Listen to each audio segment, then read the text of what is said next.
Loh, kok ada batu begini di depan rumah? Siapa yang naruh? Warnanya juga aneh, merah, hitam, putih kayak ada maksudnya. Apa ini semacam batu akik baru ya? Atau mungkin ada orang yang sengaja naruh buat semacam pertanda? Pak, Bapak ngapain bengong-bengong gitu depan pintu? Ada apa, Pak? Ada sesuatu yang bikin Bapak bingung?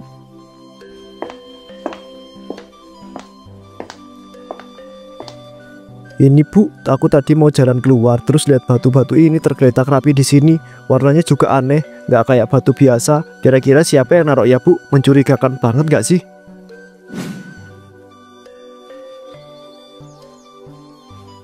Ih, kok rasanya agak dingin ya, Pak? Padahal udah kena matahari, tapi kok masih dingin? Siapa ya yang naruh batu-batu kayak gini? Apa anak-anak kampung yang lagi main? Terus naruh di sini? Ya kali anak-anak kampung main batu terus ditata rapi di depan rumah Bu. Ini kayaknya sengaja ditaruh loh Bu, kayak sengaja dilakukan. Tapi ya udahlah, mungkin ini tanda keberuntungan buat kita. Keberuntungan gimana, Pak? Bapak kan tadi ngerasa aneh dengan batu-batu ini yang tiba-tiba ada di rumah kita.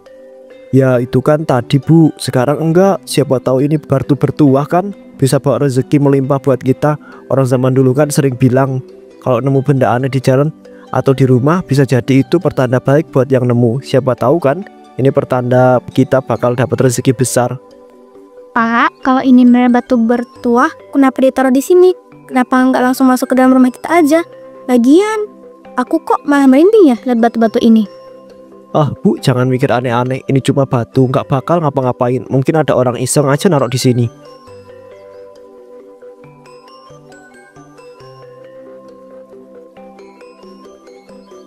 Pak, mending jangan disimpan. Pak, mending jangan disimpan deh. Siapa tahu ada yang nggak beres dengan benda ini. Kita nggak tahu siapa yang naruh. Dan kita juga nggak tahu alasan naruh ini buat apa. Ya udah, kalau kamu memang nggak suka, nanti aku tuh buang deh. Tapi sayang sih kalau dibuang, soalnya bentuknya bagus. Nanti aja lah ya Bu, aku buang. Hihi.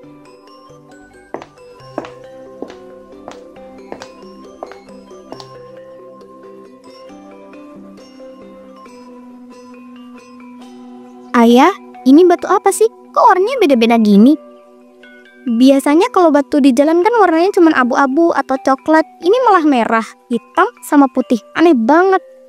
Ayah nggak tahu pasti sih Nak, tapi kata orang tua zaman dulu kalau kita itu nemu benda aneh di depan rumah, itu tanda kalau ada rezeki yang bakal datang. Siapa tahu ini pertanda baik buat keluarga kita loh. Tapi tetap aja ya, rasanya aneh. Masa ada sih? Ada rezeki datang cuma gara-gara batu? Biasanya rezeki itu datang dari kerja keras, dari usaha keras, bukan dari benda-benda aneh kayak gini. Rezeki atau pertanda buruk ya. Aku pernah denger sih cerita dari orang-orang kalau ada orang kena santet gara-gara nemuin benda aneh di depan rumah. Apalagi kalau bendanya itu sengaja ditaruh dan disusun rapi di depan rumah. Kak, jangan nakut-nakutin gitu dong. Masa cuma gara-gara nemuin batu doang bisa kena santet? Bukan nakut-nakutin dek, tapi abang ini pernah baca juga di internet. Katanya ada orang yang ngalamin kejadian aneh setelah nemuin barang-barang yang gak dikenal gitu di depan rumah. Awalnya ya mereka cuek aja, tapi lama-kelamaan ada yang jatuh sakit lah, ada yang usahanya bangkrut lah. Bahkan ada juga loh yang keluarganya itu kena musibah terus-menerus. Ah kamu ini Nanda, kamu itu terlalu banyak baca cerita yang aneh-aneh di internet. Jangan gampang percaya sama hal-hal mistis begitu Nanda. Kita ini hidup di zaman yang modern, bukan zaman dulu yang semua hal dikait-kaitkan sama santet. Aku juga ngerasa gak enak, Pak. Dari tadi badanku kok merinding terus. Kayaknya kita harus buang aja deh batu-batu ini. Aku gak suka ada benda aneh di rumah. Bu, kamu jangan gampang parno gitulah. Itu cuma batu benda mati. Kita simpan aja dulu, lihat apa yang terjadi. Nggak ada salahnya kan? Pak, aku gak suka. Firasatku udah kayak gini. Aku ngerasa ada yang sesuatu yang gak beres. Tolonglah jangan disimpan di dalam rumah. Ya udah, nanti kalau kamu itu masih merasa nggak enak, kita buang. Tapi setidaknya biarkan dulu barang itu di sini semalam ya. Kita lihat besok gimana. Kalau memang ada tanda-tanda aneh, aku sendiri yang bakal buang ke sungai.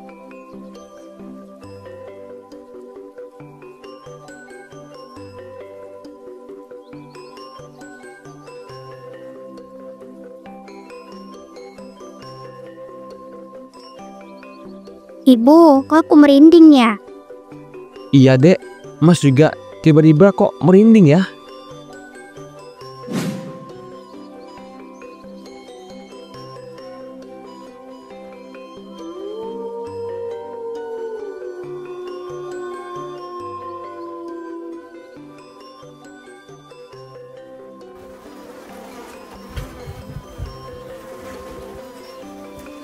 Astagfirullahaladzim, bangkai ayam hitam. Ya Allah, siapa yang udah lakuin ini? Kok bisa-bisanya ada bangkai ayam hitam di rumah ini? Siapa itu? Putri? Nanda?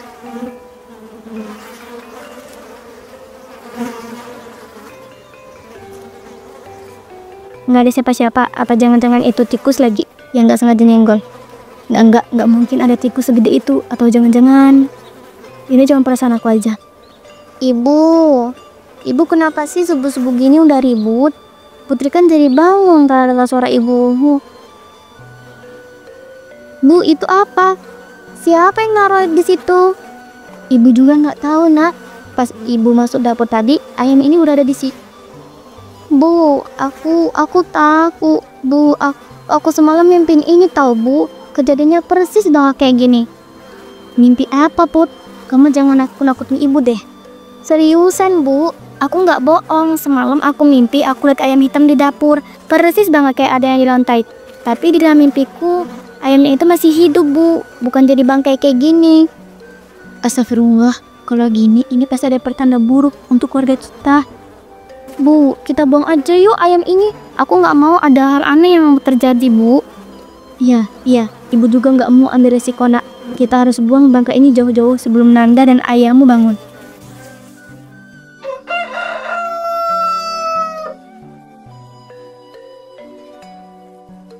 Ini batu biasa Pak Suryo. Ini watu telu, ilmu hitam tingkat tinggi, santet yang nggak main-main, pengirimnya pasti dukun sakti. Pak Udin, sampean jangan nakut-nakutin saya deh. Ini kan cuma batu yang batu. Lah kok bisa dipakai santet? Sampai lihat ini Pak Suryo, batu hitam ini bukan sembarangan batu. Ia membawa energi kegelapan yang bisa menyerap keberuntungan dan menyebabkan penderitaan panjang. Pak, kalau ini benar, kita harus buang batu ini sekarang juga. Aku nggak mau ada yang kenapa-napa karena batu itu. Nggak bisa Bu Wulan, ini bukan barang sembarangan yang bisa asal dibuang. Kalau salah langkah, batu ini bisa balik menyerang dan justru makin kuat. Jadi kalau nggak bisa dibuang begitu aja, kita harus gimana Pak Udin?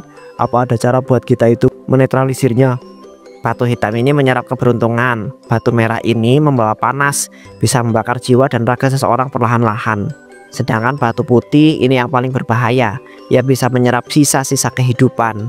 Pak, kalau benar ini kiriman Tantep, siapa yang tega ngelakuin ini ke kita? Aku juga nggak tahu sih Bu. Setahu aku ini nggak punya musuh. Aku nggak inget pernah menyakiti atau buat seseorang itu menjadi musuhku.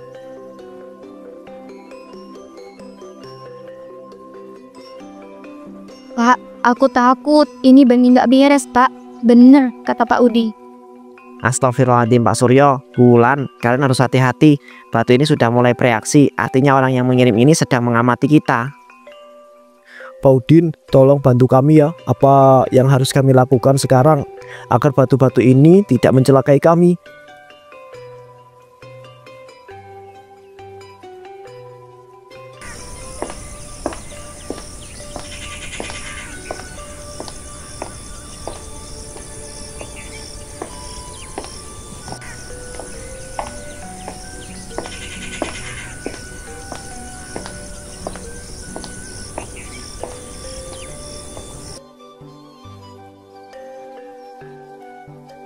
Tempat ini yang paling cocok buat kita mencari jawabannya. Ini adalah tempat di mana energi gaib bisa bicara dengan lebih jelas.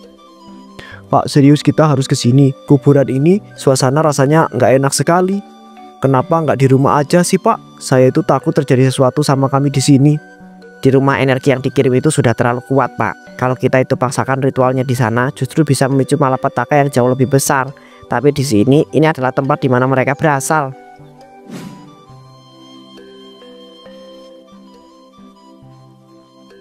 Bu, aku nggak suka tempat ini. Udara di sini berat, rasanya kayak ada yang nyating kita.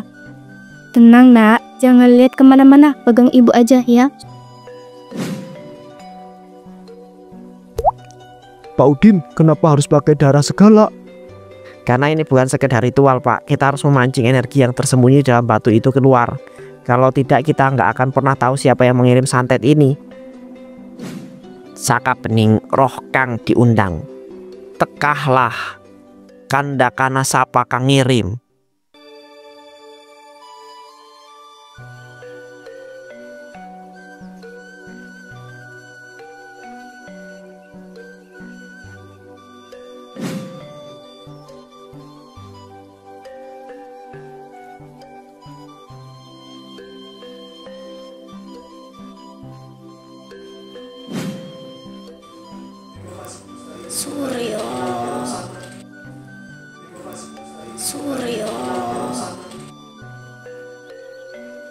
Ya Allah, siapa itu? Kenapa dia seperti mengenali saya? Kowe durung bayar utangmu Suryo, saiki wayahe cilaka.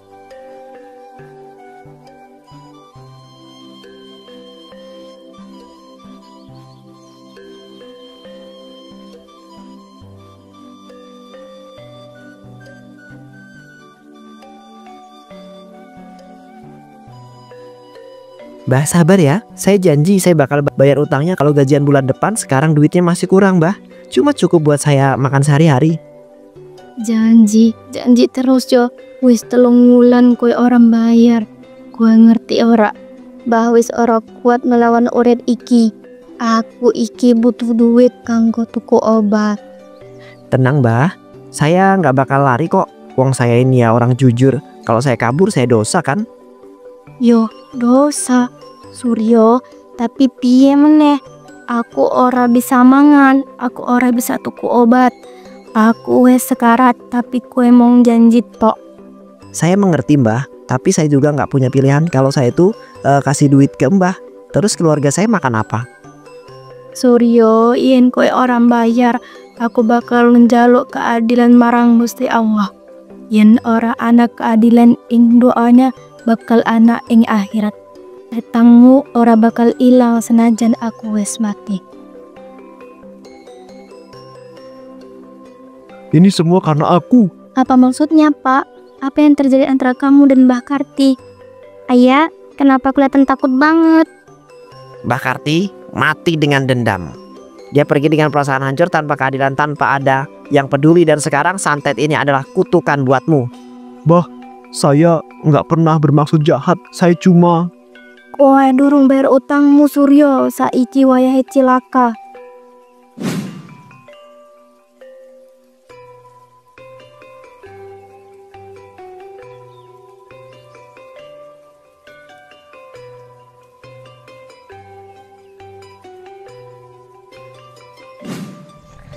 Astagfirullah. Siapa itu? Siapa? Enggak mungkin. Ini enggak mungkin ini. Ini pasti cuma mimpi kan? Ini pasti cuma mimpi, yakinlah.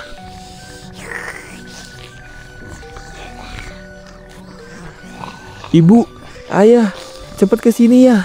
Tolong aku. Ayah, ibu. Nanda sayang, buka pintunya. Apa yang terjadi? Ibu, Kak Nanda kenapa? Kenapa pintunya nggak bisa dibuka? Long, badanku berat. Ada sesuatu yang lagi nimpa di atas badanku. Tolong. Nanda, bertahan nak. Ayahmu pasti bisa menemukan pintunya. Nanda, tahan. Ayah ada di sini. Ayah akan menyelamatkanmu. Ah, sial. Kenapa sih pintu ini susah banget untuk dibuka? Minggir Suryo, pintu ini dikunci oleh kekuatan gaib. Kita nggak akan bisa membukanya dengan kekuatan manusia biasa. Kalau begitu cepat lakukan sesuatu, Pak. Anak saya di dalam. Saya itu nggak mau kenapa-kenapa. Apalagi sampai kehilangan dia. Kowe orang duwe omah ing kene, iki tutup panggonanmu. Balik menyang alammu dewe.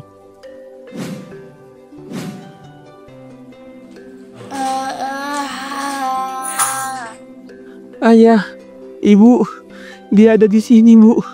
Dia hampir membunuh aku tadi. Tolong. Maafkan ayah, Nanda. Maafkan ayah. Semua ini salah ayah.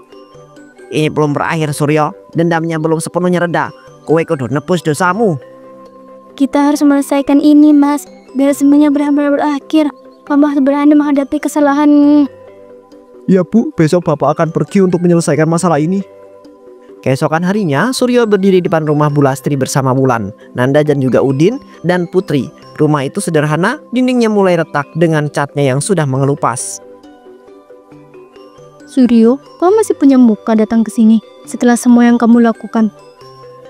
Bu Lestari, saya datang ke sini bukan untuk mencari masalah, bukan untuk mencari masalah. Saya mencari masalah. Kamu pikir semua ini cuma masalah biasa? Nenekku meninggal dalam kemiskinan gara-gara utang Suryo. Dia dipermalukan, dihina, bahkan dikelaparan. Sementara kamu hidup enak, punya keluarga. Sementara nenekku harus menderita sampai ajal menjemput. Bu Lestari, saya tahu, saya itu salah. Saya hilaf, Bu. Saya tahu kalau saya itu orang yang dulu tidak tahu diri. Saya kabur dari tanggung jawab, saya menghindar dari kewajiban saya, dan saya sadar saya sudah menghancurkan hidup Mbah Kerti. Saya tidak meminta ibu untuk langsung memaafkan saya cuma ingin meminta kesempatan untuk menebus kesalahan saya. Kamu pikir kata maaf bisa menghapus semua penderitaan yang nenekku alami? Tidak, saya tahu itu tidak cukup, tapi saya ingin melakukan sesuatu, apa saja untuk menunjukkan bahwa saya itu benar-benar menyesal. Saya tidak mau lagi dihantui oleh dosa-dosa ini, Bu Lestari. Saya ingin membersihkan semua ini bukan hanya untuk saya, tapi juga untuk keluarga saya dan untuk nenekmu yang sudah pergi. Nenekku meninggal dalam mata terbuka, seolah-olah dia masih menunggu sesuatu. Mungkin dia masih menunggumu untuk datang menebus kesalahannya. Bu Lestari, dendam hanya akan membuat arwah Mbah Karti semakin gelisah. Selama dia masih terikat dengan kebencian, dia tidak akan bisa tenang di alam sana. Kita harus melepaskannya. Bukan hanya Suryo yang harus menebus kesalahannya, tapi kita semua harus membantu arwahnya menemukan kedamaian. Aku nggak tahu apakah aku bisa benar-benar memaafkanmu, Suryo. Tapi kalau ini bisa membuat nenekku tenang, kalau ini bisa menghapus semua yang sudah terjadi, maka aku akan mencoba. Terima kasih Bu Lestari, terima kasih. Saya janji akan menepati kata-kata saya akan menebus semuanya.